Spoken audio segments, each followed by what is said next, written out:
WikiLeaks invited us to have access to the logs. This was very important to us because we wanted to know whether there was stuff in that we could incorporate into our database. So we decided to fly one of our analysts across from the US, Josh Doherty, and Josh worked for 6 or 7 weeks solidly on delving into these logs and finding out what was in them.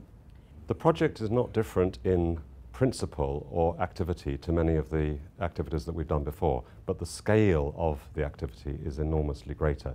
This is the largest release of detailed information about civilian deaths in Iraq that's come at one point, and we've only looked at something like 1/500th of the logs so far. We checked every log we looked at against the information that we've already got in the database from media reported and NGO reported deaths to see whether the details matched or didn't match. And when they didn't match, it meant that was new information for us to add into our database.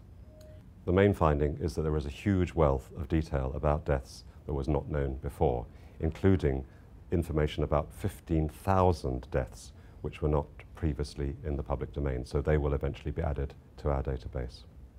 When we started the work, we just didn't know what was going to be in these logs, anything new for us. So in that sense, it has been hugely worthwhile doing, because there is an enormous amount of information, not only about the number of people killed, but personal details, age, gender, occupation, and in many thousands of cases, new names of victims that weren't known before. A really big challenge has been to decide what we can do in the limited time that was available to us and make some hard decisions about what to look at and what not to look at. But with expert advice, particularly on statistical sampling methods, we believe we've produced the most robust story that was possible in the time available.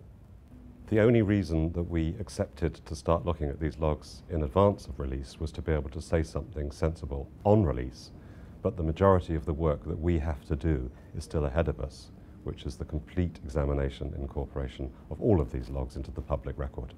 It's certainly going to take many months, it could take years, it really depends how many people we can resource to work on it.